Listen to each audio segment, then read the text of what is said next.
Hello everybody, मेरा नाम doctor IPS Oberoi है। मैं ऑर्थोपेडिक सर्जन हूँ आर्टेमिस हॉस्पिटल में और मेरी स्पेशलिटी है नी, हिप और शोल्डर सर्जरी। आज हम बात करेंगे नी रिप्लेसमेंट सर्जरी के बाद जो बहुत ज़रूरी एक्सरसाइजेज हैं उनके बारे में। और ये सारी चीज़ें बताने के लिए मेरे साथ मेरे कोलीग हैं डॉक्टर मंगलदीप सिंह, जो हेड ऑफ फिजियोथेरेपी हैं आर्टेमिस हॉस्पिटल में। डॉक्टर मंगल, आज हम सबको बताते हैं कि हमारी नी रिप्लेसमेंट के बाद हम पेशेंट्स को जो इम्पोर्टेंट 7 एक्सरसाइजेज करनी है उसके बारे में हम बताएंगे। ये एक्सरसाइजेज उनके लिए भी बहुत फायदा करेंगी जिनकी अभी सर्जरी नहीं हुई पर नी जॉइंट पेनफुल होना शुरू हो गया। तो अगर आपका नी जॉइंट पेनफुल हो रहा है, आपको आर्थराइटिस की शुरुआत है, तो ये 7 एक्सरसाइजेज आपको फायदा करेंगी। आइए, जिसमें पहली एक्सरसाइज है जो आपको पोस्ट ऑपरेटिव फर्स्ट डे से ही स्टार्ट कर देनी है, जो है एंकल मूवमेंट। ये एक वार्म अप एक्सरसाइज है जिसको हम मिनिमम 20 रिपीटिशंस देंगे एक बारी में। और ऐसा करने से हमारा ब्लड सर्कुलेशन इम्प्रूव होगा ओवरऑल लेग में। जितना सर्कुलेशन इम्प्रूव होगा उतनी ही फास्टर हीलिंग होगी हमारे नी में। ये एक्सरसाइज को एंकल पंप एक्सरसाइज भी कहा जाता है। हमारे एंकल जॉइंट को मूव करने से हमारे काफ के अंदर ब्लड पंप है और जब हम एंकल को तेज तेज ऊपर और नीचे मूव करते हैं, एंकल पंपिंग एक्सरसाइज से ब्लड की सर्कुलेशन घुटने में आनी शुरू हो जाती है और अंदर की जो सर्जरी की होती है उसकी हीलिंग फास्ट हो जाती है। और किसी को पेनफुल जॉइंट भी होता है क्योंकि जब उसमें ब्लड ज़्यादा जाता है तो ये जॉइंट पेनलेस होना शुरू हो जाता है। सेकेंड एक्सरसाइज जो मोस्ट इंपॉर्टेंट एक्सरसाइज है, जिसके अंदर हमने क्या करना है, अपनी क्वाड्रिसेप मसल को एक्टिवेट करना है। इसको एक्टिवेट करने के लिए हम क्या करेंगे, एक टॉवल का रोल या एक बेडशीट रोल अपने घुटने के नीचे रखेंगे और फिर इसको अपने घुटने से नीचे की तरफ प्रेस करेंगे। इसमें पंजे को अपनी तरफ खींचेंगे और इसे 10 सेकेंड्स तक होल्ड करेंगे। 1 2 3 4 5 6 7 8 9 10। ऐसा करने से हमारी क्वाड्रिसेप मसल कंट्रोल में आ जाएगी और कॉन्ट्रैक्ट करने लगेगी। क्वाड्रिसेप्स एक बहुत इंपॉर्टेंट मसल है जो हमारे को सीढ़ी चढ़ने उतरने, लो चेयर से बैठ के खड़े होने और तेज चलने में मदद करता है। ये मसल किसी भी चोट लगने से, किसी भी लिगामेंट इंजरी होने से या इवन सर्जरी के बाद एकदम इनहिबिट हो जाता है, यानी कि इसके अंदर मसल पावर कम हो जाता है। और अगर इस वीक मसल के संग हम चलने की कोशिश करेंगे तो चलते चलते गिरने की संभावना होती है। इसलिए सर्जरी के तुरंत बाद क्वाड्रिसेप एक्टिवेशन एक्सरसाइज करने से फायदा होता है। जिनको नी का पेन है उनको भी क्वाड्रिसेप एक्सरसाइज करने से सीढ़ी चढ़ने उतरने में आसानी होगी, नीचे से बैठ के खड़े होने में आसानी होगी और चलने में उनकी स्पीड दोबारा आ जाएगी। थर्ड एक्सरसाइज, हम हैमस्ट्रिंग मसल को फोकस करेंगे और हैमस्ट्रिंग मसल को कॉन्ट्रैक्ट करेंगे। इसके लिए अगेन हम एक रोल ले लेंगे जिसको हम हील के नीचे प्लेस करेंगे और अपने हील को नीचे की तरफ प्रेस करेंगे और होल्ड करेंगे अगेन 10 सेकेंड्स, ताकि हमारी हैमस्ट्रिंग मसल भी कॉन्ट्रैक्ट करना चालू हो जाए।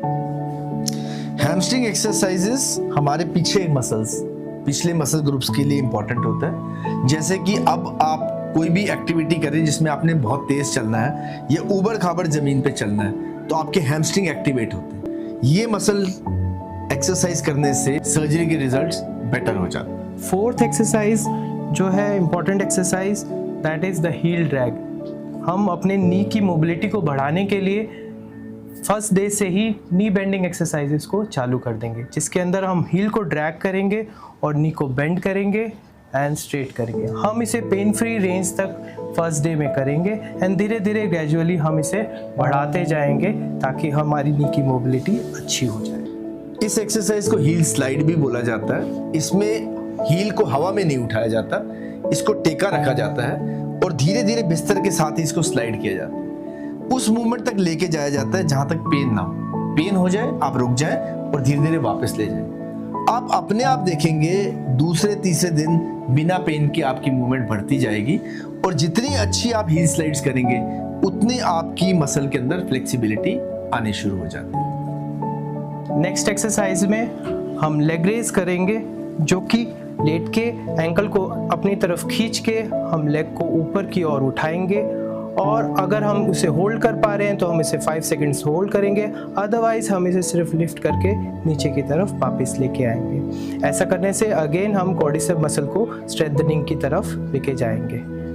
ग्रेविटी एक बहुत इंपॉर्टेंट चीज़ है और जो भी हम एक्सरसाइज करते हैं अगर हम उसको अगेंस्ट द ग्रेविटी करेंगे उसमें पावर जल्दी आता है। और इसीलिए SLR यानी स्ट्रेट लेग रेजिंग एक्सरसाइज एक बहुत इंपॉर्टेंट एक्सरसाइज है, नी की मसल की स्ट्रेंथनिंग के लिए भी और हिप की मसल की स्ट्रेंथनिंग के लिए भी। जब भी आप हवा में पैर को उठाते हैं अगेंस्ट ग्रेविटी, इसमें ज्यादा जोर लगता है और इससे मजबूती ज्यादा आती है। नेक्स्ट एक्सरसाइज में हम अपने पंजे को अपनी तरफ खींच के लेग को आउटवर्ड एंड इनवर्ड मूवमेंट देंगे।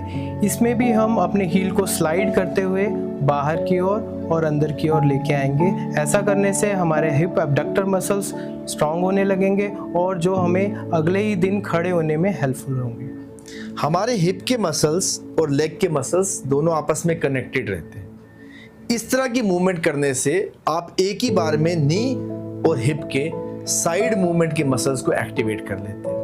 ये मसल्स बहुत ज़रूरी है जब आप कदम उठाते हैं। आप कदम जब भी उठाते हैं शरीर से पैर थोड़ा साइड में जाता है और तब पैर उठता है। इसीलिए चलने के लिए अगर हम ये दोनों मसल्स की एक्टिवेशन तुरंत स्टार्ट कर देते हैं, चलना आसान हो जाता है और स्पीड बहुत जल्दी वापस आ जाती है। लास्ट एक्सरसाइज जो नी मोबिलिटी के लिए है, जिसके अंदर हम नी बेंडिंग को भी इम्प्रूव करेंगे और साथ ही साथ अपने क्वाड्रिसेप मसल को स्ट्रेंथनिंग करेंगे। इस एक्सरसाइज का नाम है डायनामिक क्वाड्रिसेप एक्सरसाइज, जिसके अंदर हम लेग को स्विंग करते हुए ऊपर की ओर लेके आएंगे, पंजे को अपनी तरफ खींचेंगे और फिर दोबारा उसे लूज छोड़ेंगे और पीछे की तरफ लेके जाएंगे। इसमें हम पहले ऊपर की ओर उठाएंगे, पंजे को खींचेंगे और फिर हील को पीछे की तरफ दबाते हुए नीचे की तरफ लेके जाएंगे ताकि हमारी नी बेंडिंग इंप्रूव हो जाए और साथ ही साथ ऊपर की ओर उठाते वक्त क्वाड्रिसेप मसल अच्छे से स्ट्रेंथन होने लग जाए। इस एक्सरसाइज को मदर ऑफ ऑल एक्सरसाइज कहते हैं। ये सबसे इंपॉर्टेंट एक्सरसाइज है। अगर आपने सर्जरी के दूसरे दिन ये एक्सरसाइज अचीव कर ली, इसका मतलब आपकी मोबिलिटी, आपकी वॉकिंग पैटर्न्स और आपके रिजल्ट्स बहुत ही अच्छे हो जाएंगे। जितनी मेहनत आप इस एक्सरसाइज में करेंगे पहले और दूसरे दिन के अंदर, यही बताएगा कि आने वाले समय में आपके नी रिप्लेसमेंट का सक्सेस क्या रहेगा। तो ये 7 एक्सरसाइज आज हमने आपके साथ डिस्कस करी हैं। ये सातों एक्सरसाइजेस हर उस मरीज के लिए डे 1 में करनी ज़रूरी है जिनका नी रिप्लेसमेंट सर्जरी हुई है। और ये एक्सरसाइजेस उन्हीं को मदद भी करेगी जिनका नी पेनफुल है, अभी नी रिप्लेसमेंट की ज़रूरत नहीं है पर आप परेशान होने शुरू हो गए हो। ये सातों एक्सरसाइजेस बहुत आसान एक्सरसाइज हैं, घर में दिन में 2 या 3 बार करी जा सकती हैं और इस एक्सरसाइज से आपके नी मजबूत होंगे, आपका वॉकिंग बेटर होगा और नी पेनलेस हो जाएगा। Thank you.